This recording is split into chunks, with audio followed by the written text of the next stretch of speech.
Once at school, I made the teachers believe that their bathroom was cursed and that if they went in, a witch would possess them because I wanted to get back at a really annoying teacher who had taken away my tablet, supposedly because I was acting like a tech zombie. So during recess, I stuck a piece of paper with fake blood under the bathroom door that said, "Stop coming in here, Socorro." And then, the teacher came in, saw the paper sliding by itself, and screamed so loud that the whole school heard it. But the thing is, there was a rumor that at night you could hear chains in that bathroom. So she ran out pale with the paper stuck between her butt cheeks, screaming, "Chucky is coming!"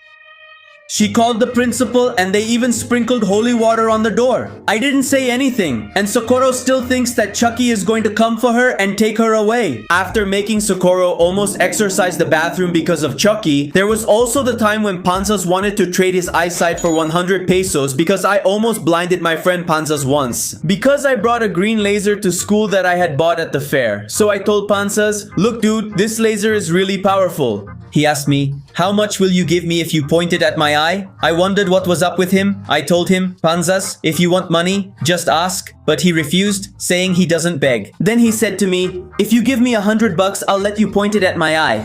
And well, I was just a kid, and I told him, okay, but Panzas wore glasses. So the beam was stronger, and I pointed it at him. But in the end, afterwards, he told me he saw a black spot in the center of his eye for more than a week. Panzas learned that a green laser isn't a toy for your eyes. And I learned something similar when my arm ended up stuck to a boiling hot light. Once my mom burned my arm and I got a water blister from the burn because we were at my brother Moharin's Christmas play. And when it was almost over, we went up on stage to look for him. But back then, my mom weighed about 150 kilos. So I reached out my arm to grab Moharin and hug him. And my mom did the same. But on the stage, there were lights that were extremely hot because of the electricity. So my mom, without meaning to, put all her weight on my arm, pressing it against that damn spotlight. And I started saying, "Ah, ah," but with all the noise, she couldn't even hear me. And I tried to move her, but I couldn't. I had to pinch her so she'd realize. That burn during the Christmas play left a mark on me. Although at Christmas, Mbappe came away scarred too when he found out that easy mode in a game wasn't divine talent. Well, once when Santa brought my nephew Mbappe a gift, he wanted to try out his new video game because he said it was signed by baby Jesus, and that made him invincible. But I knew that if I played with him, he would start crying, so I set it to the easiest mode in the world, and he thought it was his natural talent.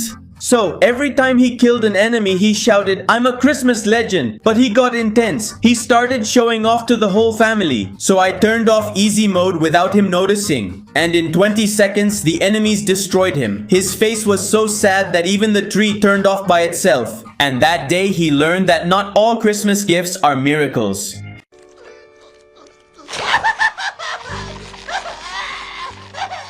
Mbappe didn't think he was a Christmas legend just for beating dumb enemies. And next, my grandma Chona thought there was a tiger at the supermarket. And once, when I was at the supermarket with my family, all the lights went out at the same time. And a voice said, "Close the doors, there's a loose animal." And my grandma Chona shouted, "It's a tiger, I saw it on Facebook." But my little cousin Tizok got on a cart saying, "I'll handle the evacuation," while my mom grabbed some hams in case we made it out alive. Then, a security guard started running, everyone screaming. A lady even fainted, and in the end, the loose animal was a half-kilo chihuahua named Pepe. So since that day, we call the supermarket African Chedraui Safari.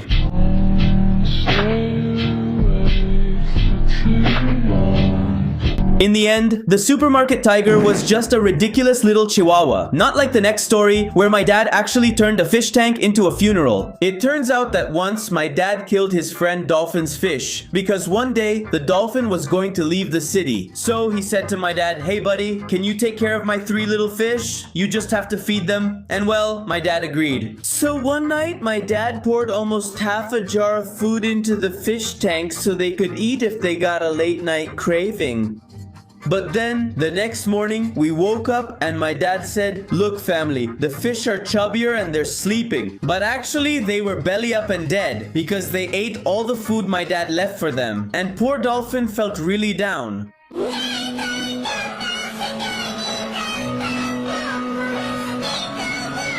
My dad said the fish were just sleeping. Poor guy. And my brother also died a little inside when he thought his Minecraft house had exploded. What happened is that once he played a prank on my brother, telling him his Minecraft house had exploded, the one that took him like 5 months to build. And in the end, I got scolded because the guy was taking a shower. So I yelled at him, "That TNT in your house sounds great." And he says to me from the bathroom, "No, don't blow up my house." And I told him it was too late because I was already doing it. So he ran out of the bathroom crying to tell on me to my mom. But actually, I hadn't touched a single block of his house. But even so, my mom scolded me and punished me for making him cry. And people only learn after getting smacked around. My brother cried after leaving the bathroom over a house I never touched. Later, my girlfriend and I nearly cried in Mexico because we couldn't feel our bodies. It all started when I was in Mexico, I thought that when I went to sleep, I would never wake up again. Because that day, my girlfriend and I got up at 4 in the morning so we wouldn't miss our flight. But we had gone to bed at 2 in the morning, so we had only slept for 2 hours. And to top it all off, we left so quickly that we didn't even have time to eat breakfast. And when we got to Mexico, we were rushing everywhere. And we looked more like a zombie couple than real people. And throughout that whole day, we didn't eat properly. And when it was time to sleep, the elevators to go to our room were packed. So we decided to use the stairs. But those damn stairs didn't lead anywhere. They were really steep and actually pretty scary. But in the end, when my girlfriend and I finally got to the room, we both thought we were just going to fall asleep. We thought we might not wake up after putting our bodies through so much that day. What the hell? Oh my God, no way. After that trip, where it felt like my soul just wanted to disconnect, another survival mission came up, handing out invitations without Max catching us. The reason is that once when my birthday was coming up, my mom threw me a party, but she didn't want me to invite a boy named Max because she said he ate too much. And besides, he always asked for a second goodie bag. Everything was counted. So we went around my neighborhood with a little bag to hand out the invitations. And my mom tells me, "If you see Max, don't show him the bag." And I was like, "Yes, mom, okay." And then at one point, my mom stayed talking with another lady, but then Max shows up and sees my bag. And he says, "Hey, what do you have there?" And all nervous, I say this. And he sees all the invitations. And Max says, "Give me one." And my mom just looked at me like this. You're such an idiot.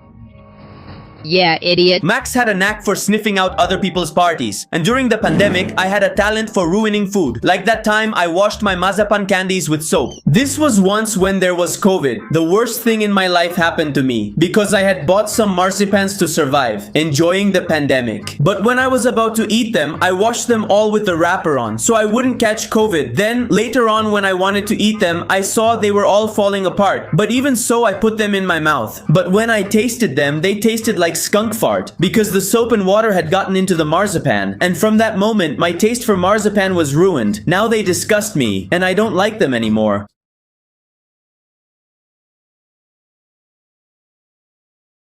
Losing my taste for marzipan was sad, although even sadder was believing that an ant was going to end my life, calling its whole nest, because one time ants were invading my room because I always left food lying around. So one day I came up with an idea that according to me would turn things around in my room. And the thing is, if I killed all the ants but left one alive, I thought that the one left alive would send a message to the nest that there was a massacre in my room and they would never bother me again because they would be afraid. But it didn't work like I thought. Because the next day, I think that same ant I left alive called like 5,739 of her little friends to invade my room and take revenge.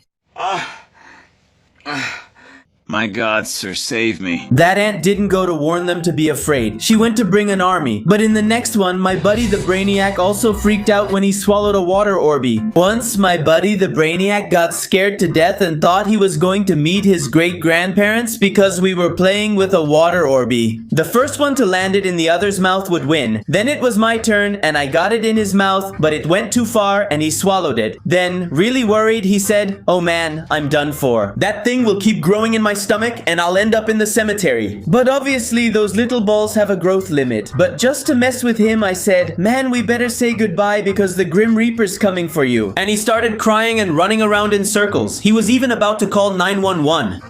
But in the end, I told him it was a lie. The little brain thought that ball was going to grow in his belly, but in the next one, the belly guy actually left something much more dangerous growing in my bathroom. Well, one time my friend, the belly guy, clogged the bathroom with tamarins, so insanely unhealthy that when we tried to unclog it, the tamarind shot out under pressure and stuck to the ceiling, because that dude, every time he comes to my house, he orders a sandwich the size of a whale, a blue one, and he eats it all by himself. But then at night, he feels like going to make tamarins, and every time he comes, he clogs the bathroom. So thank God, we almost always manage to unclog it. But there was one day that he ate what 4 Mexican families would eat, all by himself. And when he went to drop the strawberries in the bathroom, the toilet got clogged for almost a week. But when we tried to unclog it, we didn't know there was a submarine stuck in the drain, and it ended up sticking to the ceiling from the force it had.